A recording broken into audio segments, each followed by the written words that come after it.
Est-ce qu'ils savent, épisode 10, oui, est-ce qu'ils savent, toutes les langues du Gabon sont en danger, langue en danger, toutes les langues du Gabon. Toutes les langues du Gabon sont menacées d'extinction. Est-ce qu'ils savent? Ça y est, ça y est, ça y est, ça y est. Diversité linguistique mondiale, diversité linguistique bantou, diversité linguistique au Gabon. Oui, diversité linguistique, ça veut dire diversité culturelle. La langue sous-tend la culture. La culture est portée par la langue. Une langue qui disparaît, c'est donc la diversité culturelle qui s'amenuise. L'UNESCO nous dit, oui, l'UNESCO, à travers son atlas linguistique des langues, nous dit que chaque jour, une langue disparaît. Est-ce qu'ils savent que chaque jour, une langue disparaît? Au Gabon, peut-être que le bati a été mangé par le vungu, oui. Peut-être que le irimbe a été mangé par le pounou, oui.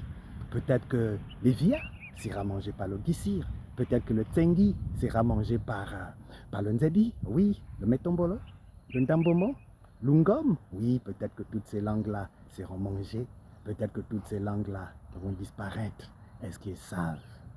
Est-ce qu'ils savent que le symbole, oui, le symbole, dans les années 60, 70, il était interdit, presque interdit, de parler les langues dans les écoles.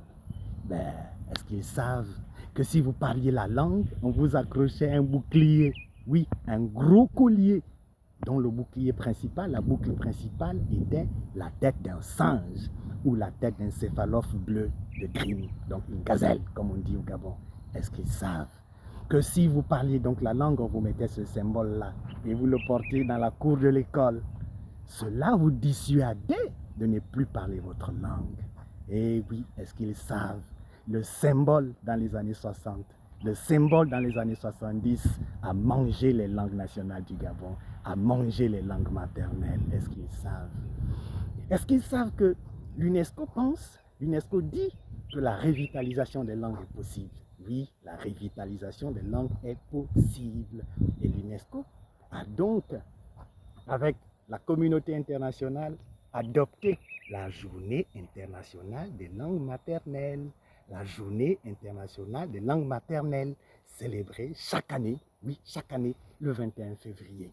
À cette occasion, toutes les initiatives de sauvegarde des langues sont mises en avant. Ce jour-là, on célèbre la diversité culturelle, on célèbre les langues, on voit la revitalisation des langues. Oui, au Gabon, Rapidolang, vous connaissez? C'était Rapidolang, oui, c'était un bon programme. Est-ce qu'ils savent que Rapidolang a existé dans les écoles catholiques, notamment avec la Fondation Raponda Walker, pour la revitalisation des langues, pour l'enseignement des langues dans les écoles catholiques? Est-ce qu'ils savent? Est-ce qu'ils savent que des initiatives existent? Oui, des initiatives. Il faut parler les langues, il faut parler les langues en famille, il faut soutenir les associations. Et oui, est-ce qu'ils savent? Est-ce qu'ils savent qu'il existe des critères? Oui, des critères pour la revitalisation des langues. Premier critère, c'est l'UNESCO. C'est l'UNESCO qui met en place les critères de revitalisation des langues. Quelques critères qu'on peut citer? Oui, premier critère, oui, le premier critère, c'est la transmission intergénérationnelle. Ça veut dire qu'il faut parler les langues à la maison. Premier critère, transmission intergénérationnelle. Ensuite, nous avons aussi le nombre de locuteurs. Il faut que le nombre de locuteurs soit important. Ensuite, nous avons le rapport du nombre de locuteurs à la population générale. Il faut regarder, il faut que ce rapport-là soit important pour que la langue soit revitalisée.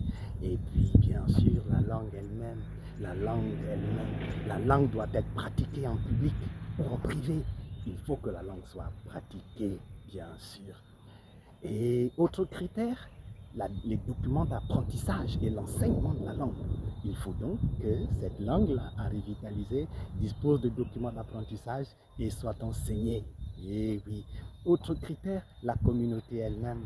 Il faut que la communauté, quelle est la disposition de la communauté vis-à-vis de sa propre langue? Oui, quelle est la disposition de la communauté vis-à-vis de sa propre langue pour que la langue soit revitalisée? Mais il faut que la communauté, il faut qu'il y ait une communauté qui la parle. Autre critère, oui, autre critère, mais les politiques publiques. Il faut qu'il existe des politiques publiques de revitalisation des langues maternelles. Il faut qu'il existe des politiques publiques de sauvegarde des langues. Et oui, les langues sont en danger. Les langues du Gabon sont en danger. Voilà. Aujourd'hui, on parle des langues. Toutes les langues du Gabon sont menacées d'extinction. Et oui, ça y est. Maintenant, on sait que le symbole, dans les années 60-70, a tué les langues. Mais tout n'est pas perdu. Tout n'est pas perdu. Il faut maintenant parler les langues en famille. Il faut soutenir des associations. Il faut participer à toutes ces actions-là de sauvegarde des langues. Ça y est. La sauvegarde des langues. Les langues gabonaises sont en danger. En danger